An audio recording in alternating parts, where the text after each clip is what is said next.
The first ships appeared on Tuesday morning at exactly 0947 Earth Standard Time. They came not as dots of light in the distance, but as massive shadows that blocked out entire sections of the sky. The people of Earth looked up and saw darkness where the sun should have been shining. Dr. Sarah Chen was drinking her morning coffee at the Global Space Monitoring Station when every alarm in the building started screaming at once. Her coffee mug hit the floor and shattered as she ran to the main display screen. What she saw there made her heart stop beating for a moment. 12 enormous ships hung in space just beyond Earth's moon. Each one was the size of a city, their dark metal hulls covered in strange markings that seemed to glow with their own light. Behind these massive vessels, hundreds of smaller ships spread out like a net around the entire planet. "How many?" Sarah asked the technician next to her. "We count over 3,000 ships total," the young man replied, his voice shaking. "They just appeared out of nowhere. No warning, no sensor readings, nothing." Around the world, every major government received the same message at the same time. It came through every radio, every television broadcast, every internet connection, and every cell phone on the planet. The voice that spoke was deep and cold, with words that sounded like they were being ground between stones. "People of Earth," the voice began, "I am Admiral Vex Thul of the hegemony of SCI-FI. Your small world has been chosen to join our great empire. For 10,000 years, we have brought order to the galaxy. We have united over 600 worlds under our wise rule. In the Emergency Command Center deep beneath the Swiss mountains, President Martinez of the United Earth Defense Council listened with growing anger. Around the table sat the leaders of every major nation on Earth. Their faces were pale, but their eyes showed determination rather than fear. "We offer you the same choice we have offered every species we have encountered," Admiral Vex Thul continued. "Surrender your weapons. Disband your military forces. Accept our governors to rule over you. In return, you will have peace. You will have order. You will have our protection." General Harrison, the head of Earth's combined military forces, slammed his fist on the table. "Protection from what?" he growled. "From them?" The alien voice continued as if it could hear his question. "Some species have chosen to resist us. They believed their primitive weapons could stand against the might of the hegemony. Those species no longer exist. Their worlds are empty now. Their cities are ash. Their people are forgotten." On the main screen in the command center, satellite images showed the alien fleet in all its terrible glory. The largest ship was positioned directly above North America. Its shadow covered half the continent. Smaller ships hung over every major city on Earth like dark clouds waiting to bring storm. "However," Admiral Vex Thul said, "we are not without mercy. We understand that primitive species need time to accept their new reality. We will give you 72 of your hours to consider our generous offer. Use this time wisely. Speak with your leaders. Look at our fleet. Understand that resistance is impossible." President Martinez stood up slowly. Every person in the room was looking at him, waiting for his response. He walked to the communication panel and pressed the button that would broadcast his words to the alien fleet above. "Admiral Vex Thul," he said in a calm, steady voice, "we have heard your offer. We have seen your ships. We understand exactly what you are asking us to do." The command center was completely silent. Outside, the entire world held its breath. "Say, decline," President Martinez said simply. For a long moment, there was no response from the alien fleet. Then Admiral Vex Thul's voice returned, but now it sounded confused rather than commanding. "Perhaps you did not understand," the alien said. "We are offering you the chance to live, to serve, to continue existing as a species. Your refusal means death for every human being on your planet." "We understood perfectly," General Harrison said, taking the microphone from the president. "Our answer is still no." "Impossible," Admiral Vex Thul replied. "No species has ever refused. Our offer after seeing our fleet. You must be in shock. You need more time to think clearly. Dr. Elizabeth Kane, Earth's top xenobiologist, leaned forward to speak into the microphone. Admiral, we appreciate that you find our response surprising, but humans have a saying, we would rather die on our feet than live on our knees. Above, the Earth. Admiral Vexthul stood on the bridge of his massive flagship, staring at the blue and green world below. In his 300 years of service to the hegemony, he had conquered 47 worlds. Never had he encountered a species that refused to surrender after seeing the true size of their fleet. Sir, his tactical officer said quietly, perhaps they are bluffing. Many species claim they will fight to the death, but they always surrender when the bombardment begins. Admiral Vexthul touched the scar on his neck, a mark he had earned in the last true battle the hegemony had fought. That was over 50 years ago, against a species that had actually tried to resist. They had lasted 6 hours. Perhaps, he said, but something feels different about these humans. Have you read their history files? The tactical officer nodded. Violent species, sir. They fight wars among themselves constantly. But their technology is primitive. Their weapons are crude. Their ships cannot even leave their own solar system. Yet they built a united government when they detected our approach, Admiral Vexthul mused. They created a planetary defense council in less than a year. That shows unusual cooperation for a species that fights among itself. On Earth, the next 72 hours passed like a strange dream. The alien ships hung motionless above the planet, neither attacking nor communicating. The people of Earth went about their daily lives under the shadow of those enormous vessels. But in secret facilities around the world, other things were happening. Deep beneath the mountains of Colorado, engineers were working around the clock on projects that had been classified for decades. In hidden bases on the dark side of the moon, construction crews were putting the finishing touches on sleek black ships that had never been seen by civilian eyes. President Martinez visited one of these secret facilities on the second day. The underground complex stretched for miles in every direction, filled with machines and computers that hummed with barely contained energy. How long have you been working on this? He asked Colonel Stevens, the project director. Officially? This project doesn't exist, Colonel Stevens replied with a tired smile. Unofficially? We started building the first prototypes 30 years ago after we recovered that crashed probe near Roswell. 30 years, the president repeated. You've been preparing for this day for 30 years? Sir, humanity has been preparing for this day since we first looked up at the stars and wondered if we were alone, the colonel said. We just got serious about it when we realized the answer was no. The president walked through the facility, looking at the rows of sleek black vessels that filled the massive underground hangars. Each ship was about the size of a large airplane, but their hulls seemed to absorb light instead of reflecting it. They looked like pieces of space itself had been carved into the shape of weapons. How many? He asked. This facility has 500 completed vessels, Colonel Stevens said. We have 12 facilities like this one, plus the lunar construction yards, the asteroid mining platforms, and the deep space assembly stations. The president stopped walking.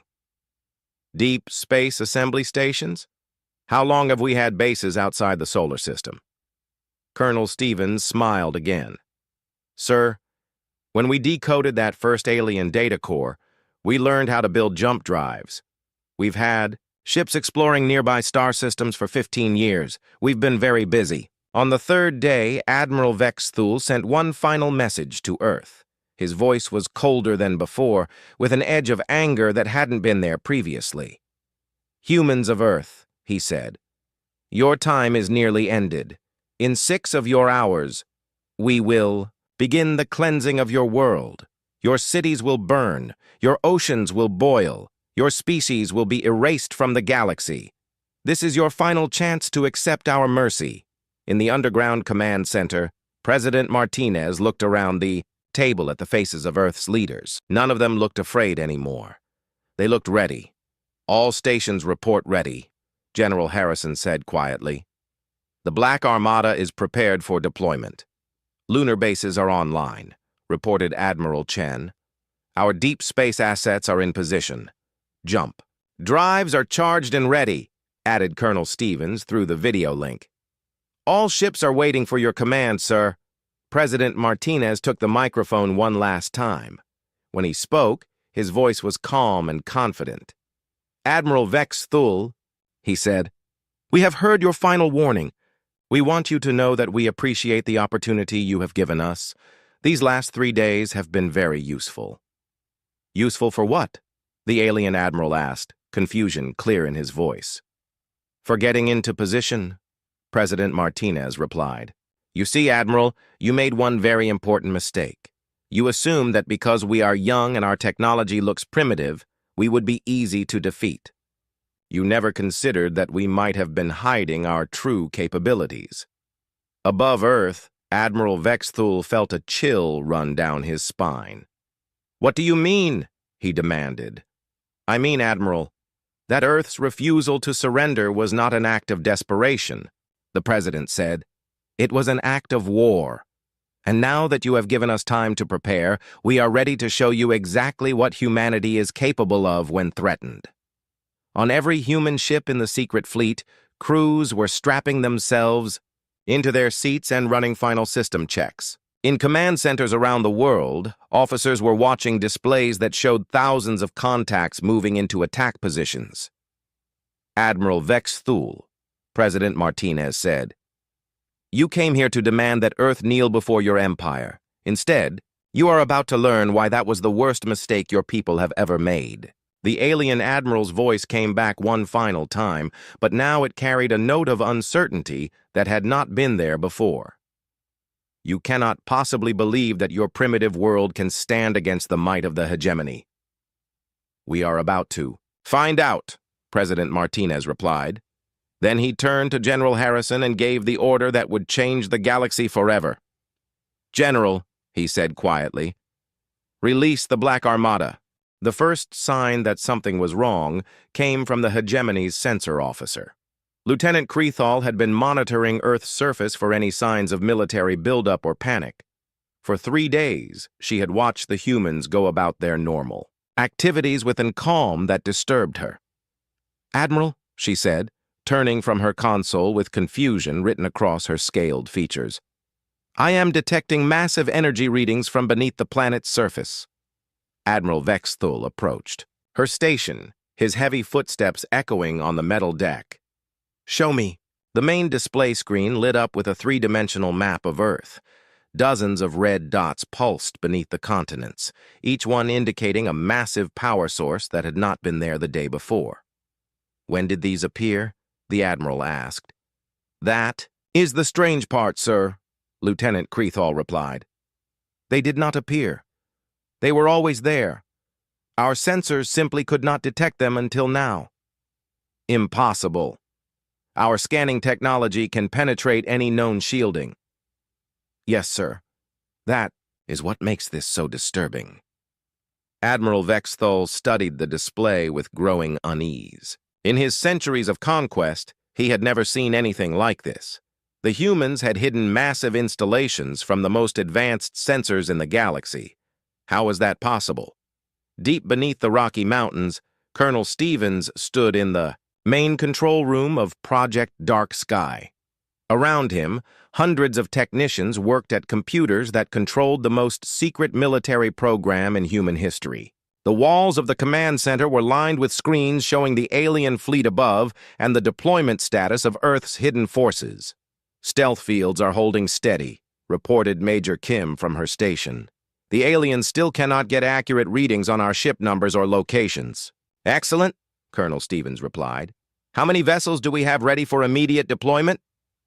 All 12 primary facilities are reporting full readiness, answered Captain Rodriguez. That gives us 6,000 combat vessels in the first wave. The lunar construction yards have another 3,000 ships ready, and our deep space assets are moving into position now.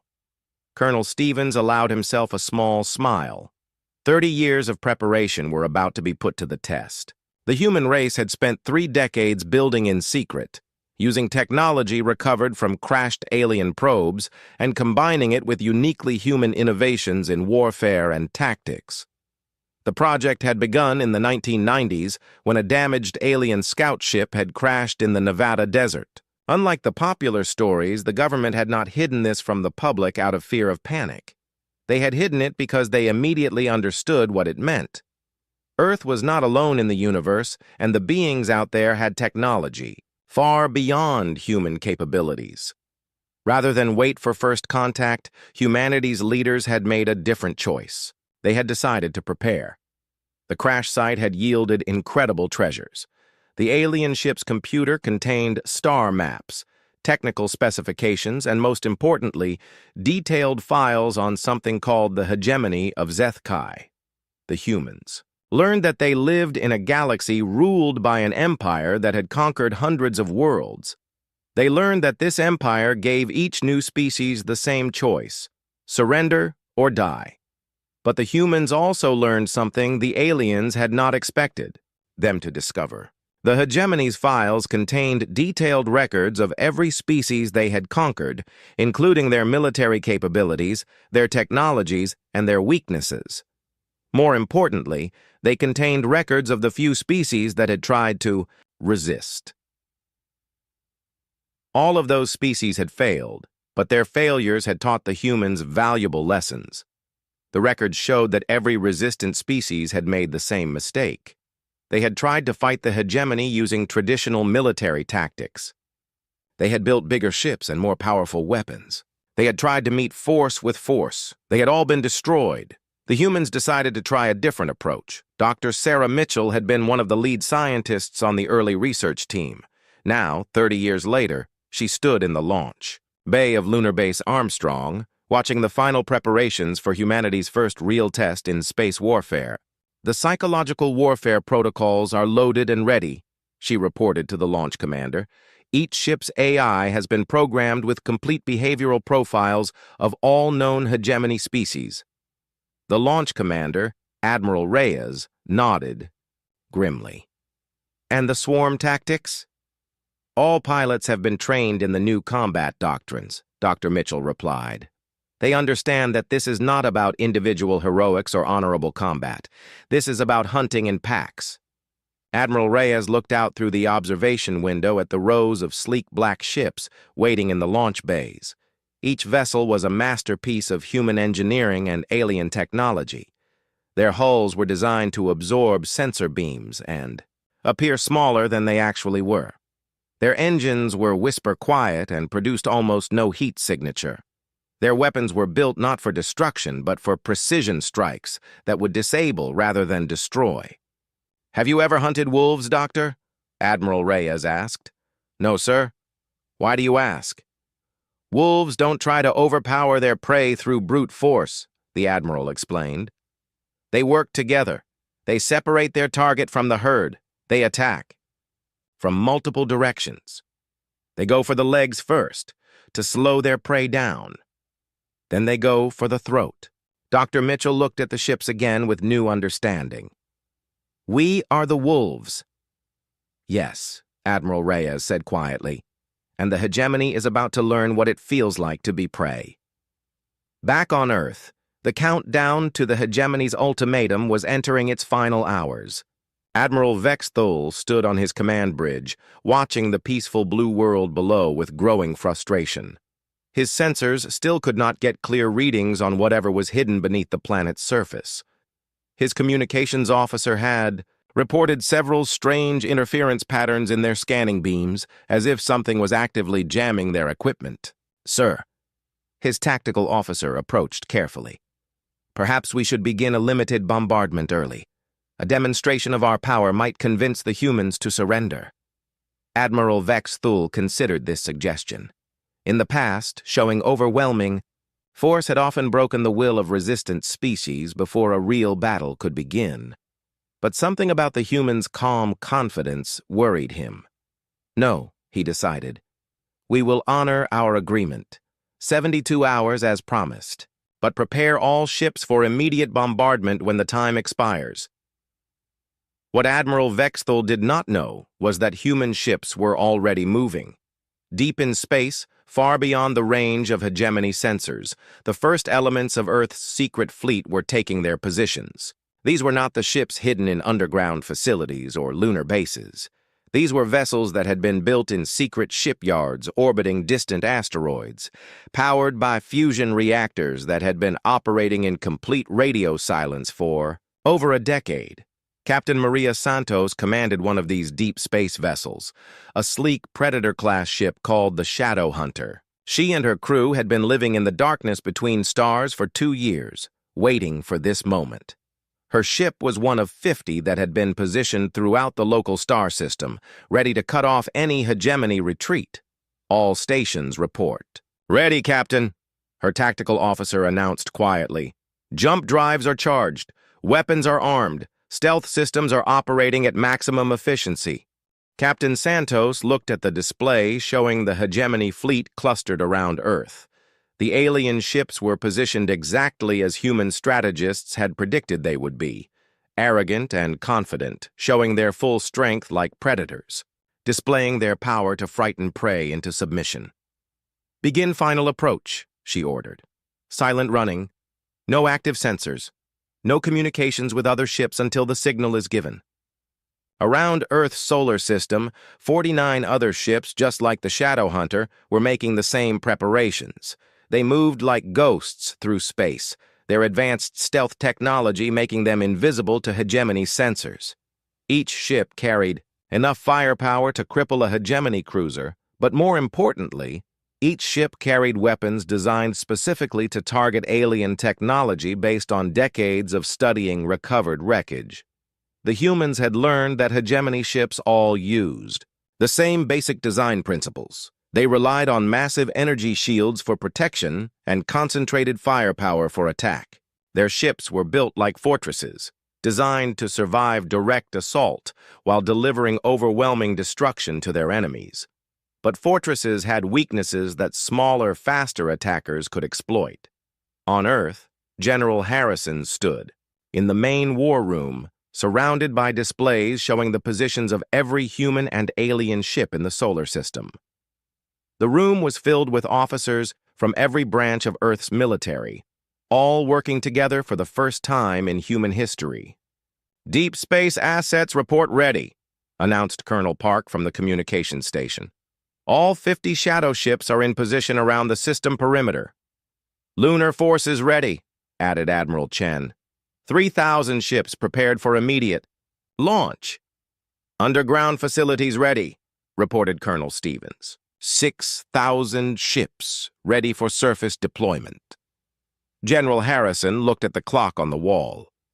2 hours remained until Admiral Vexthul's ultimatum expired. 2 hours until humanity would either prove itself capable of defending its freedom or prove that courage alone was not enough against superior technology. "Any word from our deep space monitoring stations?" he asked. "Yes, sir," replied Captain Thompson from the intelligence desk. "Long-range sensors have detected hegemony reinforcement fleets moving toward our position. It appears Admiral Vexthul called for backup after our refusal to surrender." "How many ships?" "Best estimate is another 5,000 vessels arriving in approximately 6 hours." General Harrison nodded calmly. The human planners had expected this. The hegemony would not risk a prolonged battle with an unknown enemy. They would try to end the fight quickly with overwhelming force. "Perfect," the general said, surprising everyone in the room. "The more ships they bring, the more targets we will have." In the depths of space, the hegemony reinforcement fleet was indeed approaching Earth at maximum speed. Fleet Admiral Thekvon commanded this second wave, having been ordered by the hegemony high command to ensure that the human problem was resolved quickly and completely. Admiral Thekvon had received Admiral Vexthul's reports about the strange human behavior with disbelief. No primitive species had ever shown such confidence when faced with hegemony power. Either the humans were completely insane, or they had hidden capabilities that their primitive technology suggested they should not possess. "Admiral," his sensor officer reported, "we are detecting unusual energy patterns throughout this star system. There appears to be some kind of advanced technology operating here that we cannot identify." "Explain," Admiral Thekvon ordered. "Sir, our long-range sensors show what appears to be a primitive solar system with one inhabited planet and basic spacefaring capabilities.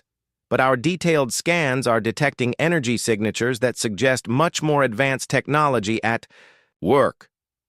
Admiral Thekvon studied the sensor reports with growing concern. The energy patterns looked almost like hegemony technology, but there were differences that made no sense. How could a species that had never left its own solar system possess technology that rivaled the hegemony's own? "Time to arrival?" he asked. 4 hours, sir." "Signal Admiral Vex Thul. Tell him to wait for our arrival before beginning the bombardment. I want to see these humans for myself before we destroy them." Back on Earth, the final preparations were complete. In facilities around the world, human crews were climbing into ships that had never been tested in real combat. These men and women had trained for years on simulators and in secret exercises, but now they would face the most powerful military force in known galactic history. But they were not afraid. Every human pilot, every ship commander, every tactical officer knew exactly what they were fighting for. They were fighting for the right to remain free. They were fighting for the future of their species. They were fighting to prove that humanity would never kneel before any master, no matter how powerful. As the final hour approached, President Martinez made one last broadcast to the alien fleet above.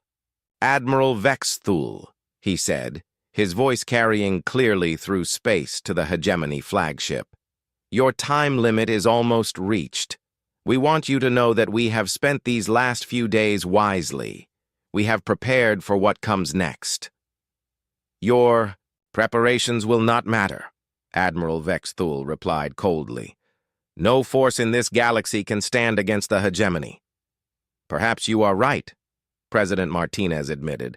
"But you are about to discover that humanity has never been very good at accepting the impossible." Admiral Vex Thul checked his chronometer. 30 minutes remained until the bombardment would begin.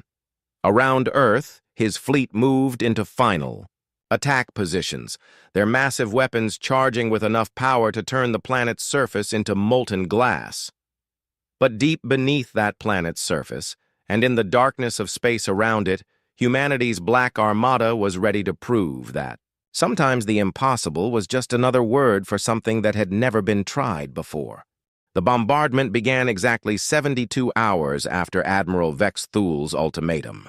The first salvo came from the massive dreadnought hanging above North America, a beam of pure energy that could have vaporized a mountain. It struck Earth's planetary shield system with the force of a nuclear explosion and bounced off harmlessly. Admiral Vex Thul stared at his tactical display in shock. The energy readings showed that Earth's shields had absorbed the full power of his flagship's main weapon, without even flickering. That should have been impossible. No planetary defense system in the galaxy could withstand that much concentrated firepower.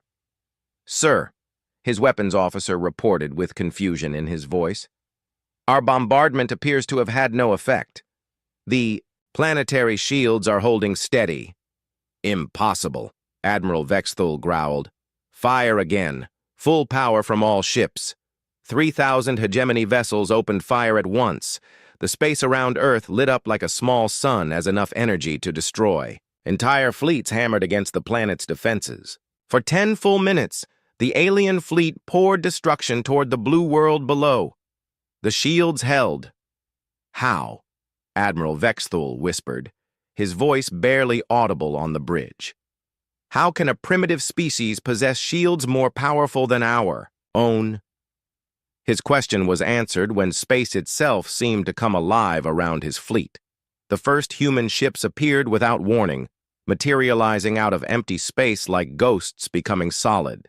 They were smaller than hegemony vessels, sleek and dark, moving with impossible speed and grace. Admiral Vexthul's sensors had never detected their approach.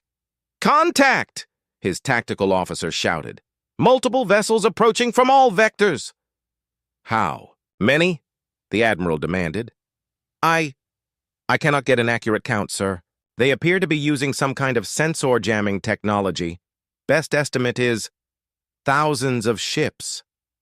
Admiral Vexthul felt cold fear grip his heart as he watched the tactical display. Red dots were appearing everywhere around his fleet, moving, in patterns he had never seen before. The human ships were not approaching in formation like civilized warriors. They were swarming like insects. Captain Lisa Chen commanded the lead element of the Black Armada's first assault wave. Her ship, the Night Wolf, was one of 600 vessels that had launched from the underground facilities beneath Earth's surface. As she watched her tactical display, she felt a predator's satisfaction at seeing the hegemony fleet clustered together like prey animals in a valley. "All ships, this is Pack Leader," she announced over the secure communication network. "Begin. Hunt Protocol 7. Target engines and communication arrays only. Remember, we want them alive and helpless." The human ships spread out in a pattern that seemed random to alien eyes, but followed principles learned from studying pack hunters on Earth. Wolves, sharks, killer whales, even lions hunting in groups. All followed the same basic strategy. Separate the prey, confuse them, attack from unexpected angles, and go for the weak points. The hegemony fleet tried to respond with traditional tactics. They formed defensive lines and concentrated their firepower on the approaching human vessels. Their massive weapons could have destroyed any ship in the galaxy with a single hit, but the human ships refused to fight fair. Admiral Reyes watched the battle from his command ship above the lunar surface, coordinating the attack through quantum, communication links that the aliens could not intercept. The first phase was going exactly as planned. "Enemy fleet is maintaining defensive formation," reported his tactical officer. "They appear to be expecting a direct assault." "Perfect, Admiral," Reyes replied. "Signal the second wave. Begin flanking maneuvers." From the hidden bases on Earth's moon, 3,000 more ships launched into space. But these vessels did not approach the alien fleet directly. Instead, they used micro-jump drives to appear at seemingly random locations throughout the battle zone. The hegemony fleet suddenly found itself surrounded by enemies that appeared and disappeared like shadows. The human ships would materialize long enough to fire a precise volley at a specific target, then vanish before the aliens could return fire. When the hegemony ships turned to face one group of attackers, another group would appear behind them. "This is not possible," Admiral Vexthul shouted at his bridge crew. "How can they coordinate so many vessels without communication networks we can detect?" His sensor officer looked up from her console with terror in her eyes. "Sir, I think they are using quantum entanglement for communication. The signals are instantaneous and cannot be jammed or intercepted." Admiral Vexthul felt his confidence beginning to crumble. Quantum communication was theoretical even for the hegemony. How had these primitive humans mastered technology that his own scientists said was impossible? The answer was simple, though he would never learn it. Humanity had not invented quantum communication. They had stolen it from a crashed hegemony probe 15 years earlier, then improved it beyond anything the aliens had imagined possible. Captain Rodriguez piloted his ship, the Shadow Strike, through the chaos of battle with deadly precision. His target was a hegemony cruiser that was trying to coordinate the defense of a group of smaller vessels. Instead of attacking the cruiser's heavily armored hull, he focused on its communication arrays and sensor clusters. "Target locked," his weapons officer announced. "Precise strike package ready." "Fire," Rodriguez ordered. The Shadow Strike's weapons were not designed to destroy enemy ships. They were designed to cripple them. Focused particle beams sliced through the cruiser's external sensors like a surgeon's scalpel. Ion cannons overloaded the ship's communication systems without damaging the hull. Electromagnetic pulse warheads shut down non-essential systems while leaving life support intact. In 30 seconds, The hegemony cruiser was rendered blind, deaf, and helpless, but its crew was completely unharmed. "Target neutralized," the weapons officer reported. "Moving to next target." Across the battle zone, hundreds of similar attacks were taking place. The human ships struck with surgical precision, targeting exactly the systems needed to disable their enemies without killing them. It was a type of warfare the hegemony had never encountered before. Admiral Vexthul watched in growing horror as his fleet was systematically dismantled around him. Ship after ship fell silent as their communications were severed and their sensors destroyed. Vessels that had been state-of-the-art warships minutes before were now floating helplessly in space, unable to see, hear, or fight back. "All ships," he broadcast on the emergency frequency, "break formation, scatter and retreat to minimum safe distance." But when his fleet tried to retreat, they discovered the humans had prepared for that as well. Captain Santos and her deep space vessels had been waiting in the outer system for exactly this moment.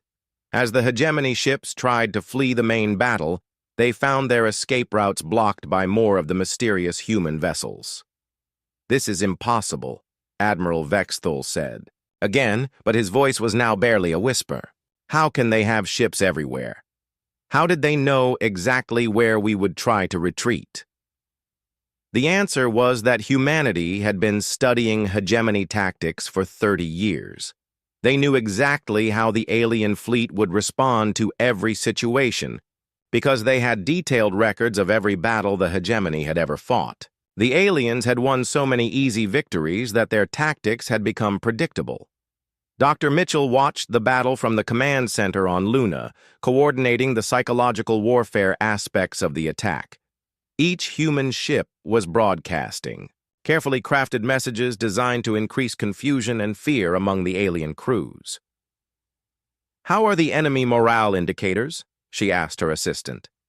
"Exactly as predicted," came the reply. "Intercepted communications show growing panic among the hegemony crews. They have never faced an enemy that fights like this before." "Excellent. Begin Phase 3. Phase 3 was the most ruthless part of the human plan. Instead of continuing to attack the hegemony ships, the Black Armada simply stopped fighting and withdrew to a safe distance. They left the alien fleet floating helplessly in space, damaged but not destroyed, blind but not dead. The silence that followed was more terrifying to the hegemony crews than the battle had been. Admiral Vexthul sat in his command chair, staring at displays that showed nothing but static. Half his fleet was completely disabled. The other half was scattered throughout the system, afraid to regroup because they did not know where the human ships might be hiding. "Sir," his communications officer said quietly, "we are receiving a transmission from the human fleet." "Put it through," the admiral ordered, though he dreaded what he might hear. The voice that came through the speakers was calm and professional, but carried an undertone of deadly seriousness that chilled Admiral Vexthul to his core.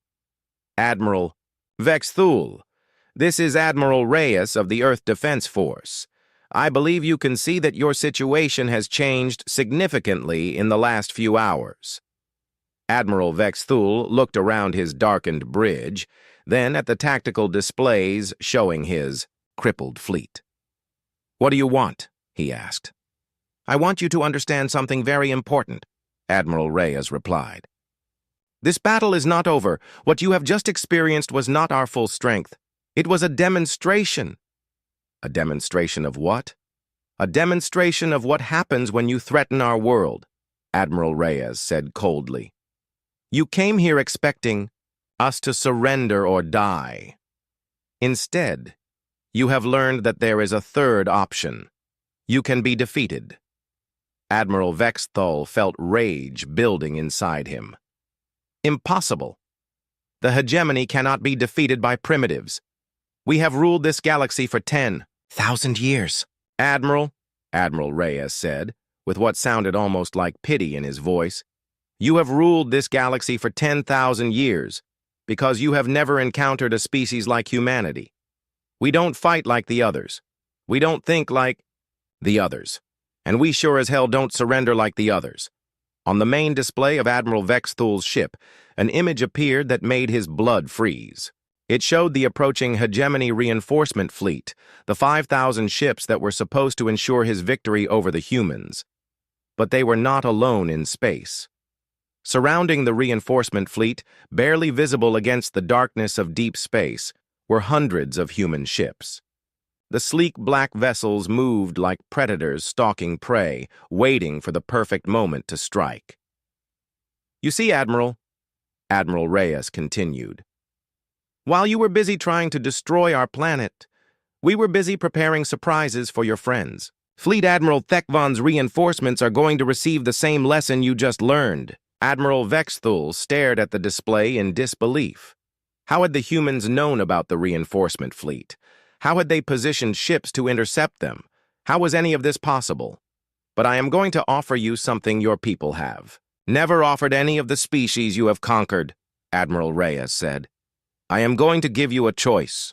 You can surrender your fleet and accept our terms for prisoner treatment, or you can continue this fight and discover exactly what the Black Armada can do when we stop holding back." "You are bluffing," Admiral Vexthul said, but his voice lacked conviction. No primitive species could defeat the combined might of the hegemony. "Admiral," Admiral Reyes replied quietly, "we are humans. We have been preparing for this war since before your empire knew we existed. We have studied every battle you have ever fought, analyzed every tactic you have ever used, and designed our entire military around defeating exactly the kind of enemy you represent." Admiral Vexthul looked around his bridge at the faces of his crew. They were all staring at him with fear and confusion, waiting for him to make sense of the impossible situation they found themselves in. "What are your terms?" he asked finally. "Unconditional surrender of your fleet," Admiral Reyes replied immediately. "Your crews will be treated well and eventually returned to hegemony space. Your ships will be examined and then destroyed, and you will carry a message back to your high command." "What message?" Admiral Reyes's voice became cold as space itself. "Tell them that Earth is not for conquest. Tell them that humanity has declared its independence from their empire. And tell them that if they ever threaten our world again, we will not stop at defending ourselves." Admiral Vexthul felt a chill that had nothing to do with the temperature on his bridge. "What do you mean?" "I mean, Admiral, that this battle has taught us something very important about your empire. You are not as invincible as you pretend to be. You have grown soft from 10,000 years of easy victories. You have forgotten how to fight against an enemy that fights back." The display changed to show a star map of the local galactic region. Red dots marked dozens of hegemony-controlled worlds within 50 light years of Earth. "We know where your worlds are," Admiral Reyes said quietly. "We know how you fight. We know your weaknesses. And now, we have proven that we can defeat your fleets.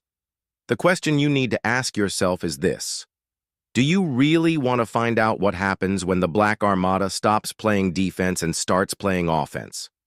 Admiral Vexthul stared at the star map, understanding dawning in his ancient mind. The humans were not just defending their world.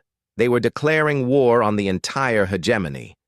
And after what he had just witnessed, he was no longer certain that the hegemony could win such a war. Fleet Admiral Thekvan had been confident when he received Admiral Vexthul's distress signal. A primitive species had somehow managed to resist the initial conquest fleet, but that was nothing new. Some worlds fought harder than others. The solution was always the same: bring more ships and crush the resistance completely. But as his reinforcement fleet approached Earth's solar system, confidence began turning to concern. His long-range sensors were detecting energy patterns that made no sense. The readings suggested there were far more ships in the system than Admiral Vexthul had reported, and they were moving in patterns that defied everything Fleet Admiral Thekvan knew about space combat. "Sir," his sensor officer reported nervously, "I am reading massive fleet movements throughout the system. The number of contacts keeps changing as if ships are appearing and disappearing at will. Show me, Fleet Admiral Thekvon ordered. The main display lit up with a tactical view of Earth's solar system. What he saw there made his twin hearts skip beats. The system was filled with ships. Not hundreds, as Admiral Vexthul had reported, but thousands. They moved in groups that split apart and reformed like living things, following no tactical doctrine that any hegemony admiral had ever seen. "How many ships are we detecting?" he asked quietly. "Sir, the count keeps changing. Our computers estimate between 8 and 12,000 active vessels, but the sensor ghosts and interference make an accurate count impossible." Fleet Admiral Thekvon felt cold fear creeping into his mind. 12,000 ships. No primitive species possessed that kind of military force. Even most hegemony member worlds had smaller fleets than that. "Signal Admiral Vexthul," he ordered. "Request immediate status report." The communications officer worked at his console for several minutes before looking up with confusion. "Sir, Admiral Vexthul's flagship is not responding. In fact, I cannot reach any ships in his fleet." "What do you mean, you cannot reach them?" "Their communication systems appear to be completely offline, sir. I am detecting their life support and emergency beacons, but all primary systems are non-functional." Fleet Admiral Thekvon stared at the tactical display with growing horror. Admiral Vexthul's entire fleet had been neutralized without being destroyed. Their ships were still there, but they were helpless. How was that possible? His question was answered when space around his own fleet suddenly came alive with human vessels. Captain Santos watched the alien reinforcement fleet from the bridge of her stealth ship, Shadow Hunter. For the past 6 hours, she and 49 other deep space vessels had been tracking the hegemony fleet as it approached Earth. They had used micro-jump drives to stay ahead of the alien sensors, always positioning themselves where the enemy would least expect them. "All shadow units report ready," her tactical officer announced. "The aliens have entered the trap zone." Captain Santos smiled coldly. The hegemony fleet was arranged in a standard approach formation, with their largest ships in the center and smaller vessels providing escort coverage. It was exactly the formation human tacticians had predicted they would use. "Signal Admiral Reyes," she ordered. "Tell him the second act is about to begin." The human attack began differently this time. Instead of swarming the alien fleet with thousands of small ships, the Black Armada revealed its true technological advantage. Ships began appearing throughout the hegemony formation using jump technology that the aliens had thought was impossible. Fleet Admiral Thekvon watched in disbelief as human vessels materialized inside his defensive formations. Not near them, not around them, but actually inside the protective zones where his own ships should have been safe from attack. "Evasive maneuvers!" he shouted. "All ships scatter!" But it was too late. The human ships had appeared with perfect precision, each one positioned to attack the most vulnerable points of multiple alien vessels simultaneously. In the first 30 seconds of combat, over 100 hegemony ships found their engines disabled and their weapon systems offline. "Sir," his tactical officer called out in panic, "they are not trying to destroy us. They are targeting specific systems." Fleet Admiral Thekvon realized with growing terror what the humans were doing. They were not fighting to kill. They were fighting to capture. Every human attack was precisely designed to disable alien ships without harming their crews. "Why?" he whispered. "Why would they want to take prisoners?" His answer came when Admiral Reyes's voice filled the communication channels of every ship in his fleet. "Fleet Admiral Thekvon," the human said in a calm, professional tone, "welcome to Earth's solar system. I believe you came here to reinforce Admiral Vexthul's conquest fleet. Unfortunately, that fleet no longer exists as a fighting force." "Impossible," Fleet Admiral Thekvon replied. "The hegemony cannot be defeated by primitives." "Admiral, look around you," Admiral Reyes said quietly. Half your ships are already disabled. The other half are surrounded by forces you cannot see on your sensors. You are outnumbered, outgunned, and outmaneuvered. But more importantly, you are outthought. Fleet Admiral Thekvon checked his tactical displays. The human was right. His fleet was being systematically dismantled by an enemy that seemed to anticipate his every move. Every time he tried to regroup his forces, human ships appeared exactly where they needed to be to disrupt his plans. "What do you want?" he asked. "I want you to listen very carefully," Admiral Reyes replied, "because what I am about to tell you will determine whether your empire survives the next few years." On Luna Base, Admiral Reyes stood before a massive holographic display showing the positions of human and alien fleets throughout the solar system. Around him, his staff monitored the systematic dismantling of the hegemony forces with professional satisfaction. "Phase 4 is ready for implementation," reported Colonel Stevens. "All deep space assets are in position." Admiral Reyes nodded. Phase 4 was the part of the plan that would change everything. For 30 years, humanity had been preparing not just to defend Earth, but to take the war to the enemy. The Black Armada had ships and crews positioned throughout nearby star systems, ready to strike at hegemony worlds the moment the order was given. "Fleet Admiral Thekvon," Admiral Reyes said into his communication system, "you and Admiral Vexthul made a crucial mistake when you came to our system. You assumed that Earth was an isolated world with no allies and no reach beyond our own solar system. Your world is isolated," Fleet Admiral Thekvon replied, though his voice carried less certainty than before. "Is it?" Admiral Reyes asked. "Computer, display tactical overview Zeta 7. The holographic display changed to show a three-dimensional map of local space extending out 50 light-years from Earth. Red dots marked hegemony-controlled worlds and fleets. Blue dots marked human assets. There were a lot of blue dots. "For 15 years, Admiral Reyes explained, human ships have been exploring this region of space. We have established monitoring stations, supply bases, and strike forces throughout what you consider to be your territory. We know the location of every hegemony world within 50 light-years of Earth. We know their defenses, their populations, their strategic importance." Fleet Admiral Thekvon stared at his own tactical display, which was now showing some of the same information. Human ships were appearing on his sensors throughout local space, ships that had been hidden until this moment. "Impossible," he whispered. "Our sensors would have detected any intrusion into hegemony space." "Admiral?" Admiral Reyes said with what sounded like amusement. "Our stealth technology is based on improved versions of your own designs. We have been watching you for decades while remaining completely invisible." Captain Liu commanded one of the deep space strike forces that had been revealed to the hegemony fleet.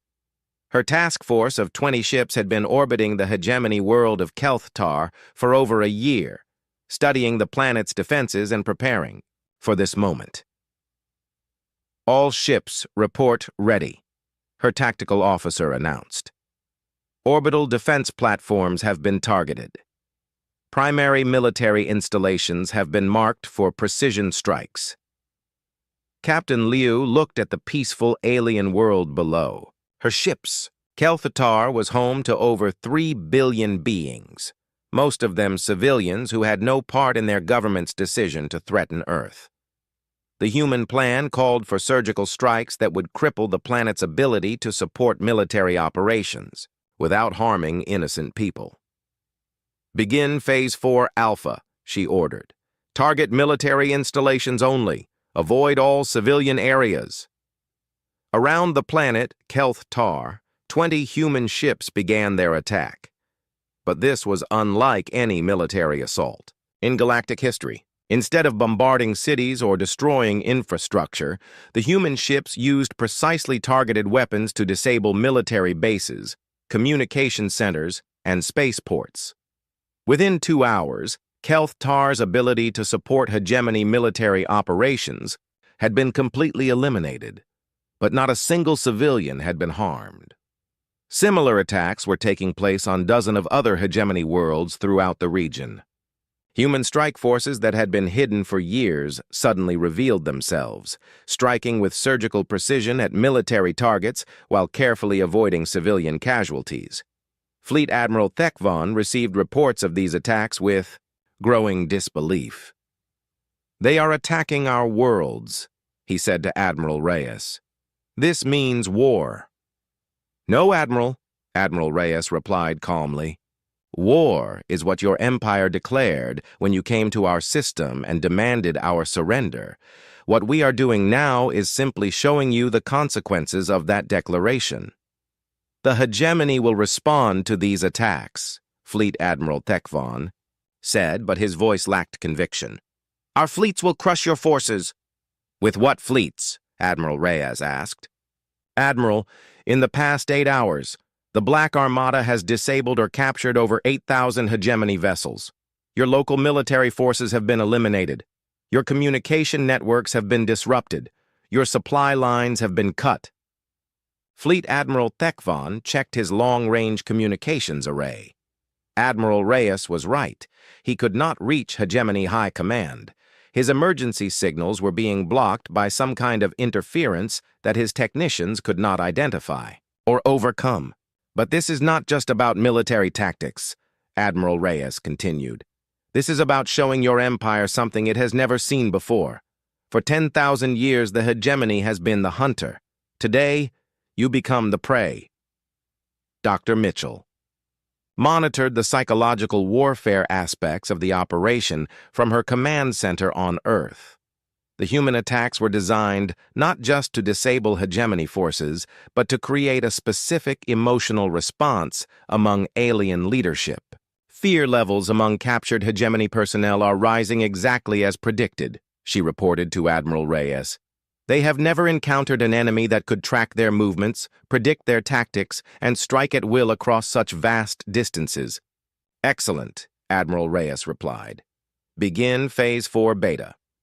Phase 4 Beta was the cruelest part of the human plan. Human ships throughout hegemony space began broadcasting the same message on all frequencies. The message was simple, but its implications were terrifying for any hegemony leader who understood what it meant. "Attention hegemony forces," the broadcast began.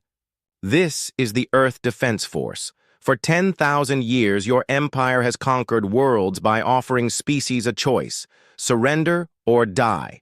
Today, we offer your empire the same choice. You have seen what happens when you threaten our world. Your fleets have been disabled. Your worlds have been neutralized. Your communication networks have been disrupted. This is not an act of conquest. This is a demonstration. We do not want your empire. We do not want to rule your worlds. But we will not tolerate threats to our independence. Any future attempt to conquer Earth will result in the complete destruction of hegemony military forces throughout this region of space. You have 48 hours to withdraw all military forces from within 100 light-years of Earth. After that deadline, any hegemony warship found in our territory will be considered an act of war and will be destroyed. The age of easy conquest is over. The galaxy has changed. Adapt or be swept aside." Fleet Admiral Thekvon listened to this message with growing despair. In less than 12 hours, everything he had believed about galactic power had been turned upside down. The hegemony's vast fleets meant nothing against an enemy that could appear anywhere at will. Their advanced technology was useless against opponents who had studied it for decades and improved upon it. "Admiral Reyes," he said finally, "what do you want from us?" "I want you to return to hegemony space," Admiral Reyes replied. "I want you to tell your high command exactly what happened here. I want them to understand that Earth is not a primitive world that can be conquered with threats and overwhelming force. And if they do not listen?" Admiral Reyes was quiet for a long moment before answering. When he spoke again, his voice carried a coldness that made Fleet Admiral Thekvon's blood freeze. "Then they will learn that humanity is very good at hunting, Admiral, and we have just identified our next prey." The tactical display changed to show the locations of major hegemony worlds throughout the galaxy. Hundreds of red dots marked planets that contained billions of alien civilians and represented the heart of the empire that had ruled space for 10 millennia. The Black Armada is not just a defensive force, Admiral Reyes said quietly. We are the sword that Earth will use to cut the chains of tyranny from every world your empire has conquered. The choice is yours, Admiral. Peace or war, coexistence or conquest. But choose carefully, because if you choose war, you will discover that humanity has been preparing for much more than just defending our home world. Fleet Admiral Thekvon looked at his disabled fleet, thought about the reports of attacks throughout hegemony space, and realized with terrible clarity that the galaxy had just changed forever.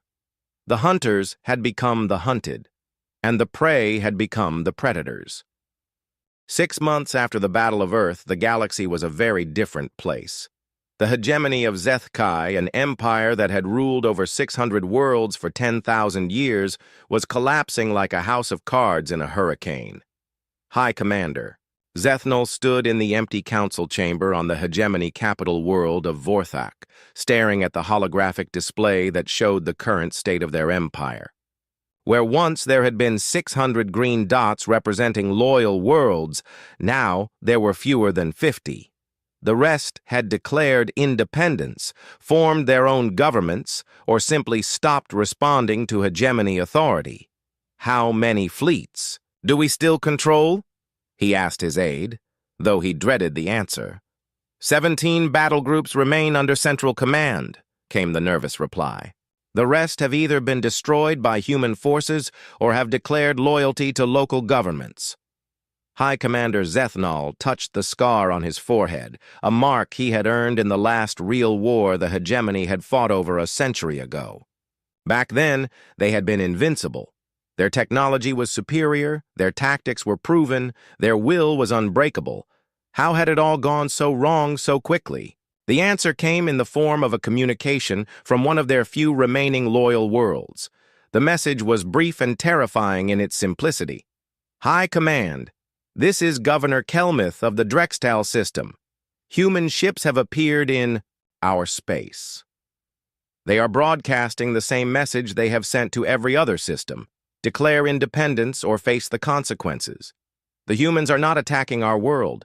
They are offering to help us establish our own government. Sir, what are your orders? High Commander Zethnal closed his eyes. This was how it had been happening across the galaxy. Human ships would appear in hegemony space, but instead of conquering worlds, they offered liberation. Instead of demanding surrender, they provided technology and assistance to help conquered species establish their own governments. It was completely insane, and it was working perfectly. Admiral Reyes stood on the bridge of the EDFS Liberation, humanity's newest and most advanced ship. Through the viewports, he could see the planet Kalara III, a world that had been under hegemony rule for over 2,000 years. Yesterday, it had been a subject world forced to provide resources and soldiers to an empire that cared nothing for its people. Today, it was celebrating its first day of freedom in 2 millennia. Sir, his communications officer reported, we are receiving a message from the planetary government. They want to thank us for our assistance and ask if we plan to establish a permanent base in their system. Admiral Reyes smiled. This was the question every newly liberated world asked, and his answer was always the same. Tell them that Earth has no interest in ruling other worlds, he said. We came here to break chains, not forge new ones. If they want our friendship, they have it. If they need our help defending their independence, they can ask for it. But their world belongs to them, not to us. The communications officer nodded and transmitted the message. Admiral Reyes had given similar responses to over 300 worlds in the past 6 months. The Black Armada had become something unique in galactic history, a military force that conquered for the purpose of setting free. Dr. Mitchell approached Admiral Reyes with a data pad in her hand. As the architect of humanity's psychological warfare strategy, she had been monitoring the effects of their liberation campaign across the galaxy. "Admiral, the latest reports are remarkable," she said, unable to hide her excitement. "The hegemony's authority has collapsed in over 90% of their former territory. More importantly, the liberated worlds are not fighting among themselves. They are forming cooperative alliances and mutual defense agreements." "Any sign of new empires trying to fill the power vacuum?" Admiral Reyes asked. "A few attempts, but nothing serious. It appears that after 10,000 years of imperial rule, most species are very suspicious of anyone who claims they want to rule over others." Admiral Reyes nodded with satisfaction. This had been the most important part of humanity's plan. It was not enough to destroy the hegemony.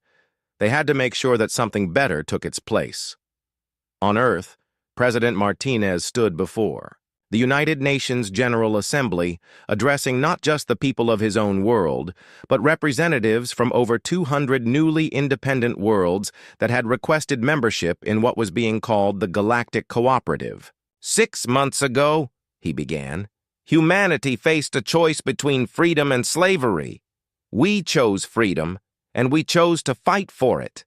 Today, I stand before you to announce that the age of galactic empires is over." The assembly hall erupted in cheers, from delegates representing dozens of different species. For many of them, this was the first time in their species' history that they had been free to choose their own destiny. But freedom is not just the absence of tyranny, President Martinez continued. Freedom is the right to choose your own path, to make your own mistakes, to grow and learn and become whatever you are capable of becoming. The Galactic Cooperative is not a new empire. It is not a new form of control. It is simply an agreement between free peoples to help each other stay free. Captain Santos sat in her quarters aboard the Shadow Hunter, reading reports from human ships stationed throughout the galaxy. Her vessel was currently orbiting Vorthak, the former capital of the Hegemony Empire. Below, the alien government was in complete chaos as different factions argued about whether to surrender, flee, or make one last desperate attack on Earth. "Captain," her tactical officer's voice came through the ship's communication system, "we are receiving a transmission from the planet's surface. High Commander Zethnal wants to speak with you personally." Captain Santos sighed. She had been expecting this call for weeks. "Put him through." The holographic image of High Commander Zethnal appeared in her quarters. The alien leader looked older than he had 6 months ago, with new lines of stress and defeat carved into his face. "Captain Santos," he said formally, "I wish to discuss terms of surrender." "I am not authorized to accept the surrender of the hegemony government," Captain Santos replied, "but I can arrange for you to speak with Admiral Reyes." "No," High Commander Zethnal said quietly. "Not the government. Me. Personally. I want to surrender myself to human authority." Captain Santos was surprised. "Why?" "Because I want to understand," the alien leader said with obvious pain in his voice. "I need to understand how we could have been so wrong about everything. We thought we were bringing order to the galaxy. We thought we were civilizing primitive species. We thought we were making the universe a better place." "Maybe you thought you were," Captain Santos said gently. "But thinking you know what is best for other people is not the same as actually knowing what is best for them." High Commander Zethnal was quiet for a long moment. When he spoke again, his voice was barely a whisper. "How do you do it?" he asked. "Do what? How do you resist the temptation to rule? You have the most powerful military force in the galaxy. You could conquer any world you choose. You could demand tribute, require obedience, force entire species to serve your will. How do you give up that power?" Captain Santos smiled sadly. "Because power that is taken by force is not really power at all. It is just fear wearing a crown. Real power comes from people choosing to work together because they want to, not because they have to." 1 year after the Battle of Earth, Admiral Vexthul stood in a small apartment on Luna Base, looking out at the Earth through a large window. He was no longer a prisoner, though he was not exactly free either. Humanity had offered him and the other captured hegemony officers a choice: return to what remained of their empire, or stay and help build something better. He had chosen to stay. "Admiral," Dr. Mitchell said as she entered the room, "the Galactic Cooperative Council is ready for your testimony." Admiral Vexthul nodded. For the past year, he had been working with human researchers to document the history of the hegemony empire. His testimony would become part of the historical record that would help future generations understand how an empire could rule for 10,000 years and then collapse in less than 6 months. "Dr. Mitchell," he said as they walked toward the council chamber, "may I ask you a question?" "Of course." "Why did humans develop such advanced military technology but choose to use it for liberation instead of conquest?" Dr. Mitchell thought for a moment before answering. "Because we learned early in our history that the strongest predator is not necessarily the one that survives. The species that survive are the ones that learn to cooperate, to adapt, to work together for mutual benefit. But humans fight wars among yourselves constantly." "Yes, we do," Dr. Mitchell admitted. "But we also help each other. We also choose to protect those who cannot protect themselves. We also believe that the universe is a better place when everyone is free to choose their own destiny." Admiral Vexthul entered the council chamber and took his place at the witness table. Representatives from over 400 worlds filled the amphitheater, all of them eager to hear the story of how the hegemony had been defeated.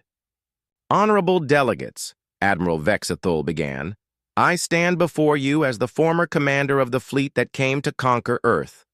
I am here to tell you how that mission became the beginning of the end for the greatest empire in galactic history." He looked around the room at the faces of beings from dozens of different species, all of them now free to govern themselves, all of them working together to build a galaxy where freedom was more important than power. "The hegemony failed because we made one crucial mistake," he continued. "We believed that strength comes from the ability to control others. Humanity showed us that real strength comes from the ability to set others free. We came to Earth expecting to find a primitive species that would surrender quickly or die fighting hopelessly. Instead, we found predators more dangerous than ourselves. Not because they were more violent, but because they were more intelligent. They understood something we had forgotten after 10,000 years of easy victories." Admiral Vexthul paused, remembering that day when human ships had first appeared around his fleet like ghosts, materializing from the darkness of space. They understood that the most dangerous enemy is not the one with the biggest weapons or the largest fleet. The most dangerous enemy is the one that refuses to accept defeat, refuses to surrender their freedom, and refuses to let others choose surrender for them. In the audience, Captain Liu listened to Admiral Vexthul's testimony with professional interest. Her ship, the Star Hunter, was scheduled to depart for the Outer Rim territories in a few days. There were reports of a new species that was trying to build an empire based on the old hegemony model. The Galactic Cooperative had voted to send a message to these potential conquerors. The message would be delivered by the Black Armada. "Admiral Vexthul," one of the delegates asked, "what do you think the future holds for this galaxy?" The former hegemony commander looked thoughtful. "I think the future belongs to those who understand that the universe is vast enough for everyone to be free. The age of empires is over, not because humanity destroyed them, but because humanity showed us a better way." "And what way is that?" Admiral Vexthul smiled, something he had learned to do during his time among humans. "The way of the pack. Humanity taught us that the strongest hunters are not the ones who hunt alone. The strongest hunters are the ones who hunt together, who protect each other, who share their victories with the entire pack." He gestured to the assembled delegates. "Look around this chamber. 400 worlds, dozens of species, thousands of different cultures and beliefs, but all working together because they choose to, not because they are forced to. This is what humanity built from the ashes of our empire. Not another empire, but a family. The hegemony ruled through fear. Humanity leads through example. That is why they will succeed where we failed. 5 years after the Battle of Earth, the galaxy had stabilized into something that would have been unimaginable during the days of the hegemony. Over 800 independent worlds had joined the Galactic Cooperative, creating a loose confederation based on mutual aid and shared defense rather than central authority. Admiral Reyes, now retired from active military service, stood in his garden on Earth, watching his grandchildren play among the flowers. In the distance, he could see ships from a dozen different worlds landing at the spaceport, bringing trade goods, cultural exchanges, and visitors from across the galaxy. His peace was interrupted by a communication from the current head of Earth's defense forces. "Admiral Reyes," the young officer said, "we have received a distress call from the Andromeda galaxy. A species there is asking for help against what appears to be another galactic empire." Admiral Reyes smiled. "And what did you tell them?" "That the Black Armada will be honored to assist them in their fight for freedom, sir."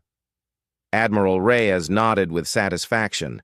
The galaxy had learned that freedom was worth fighting for. Now it was time to teach that lesson to the rest of the universe. The age of empires was indeed over.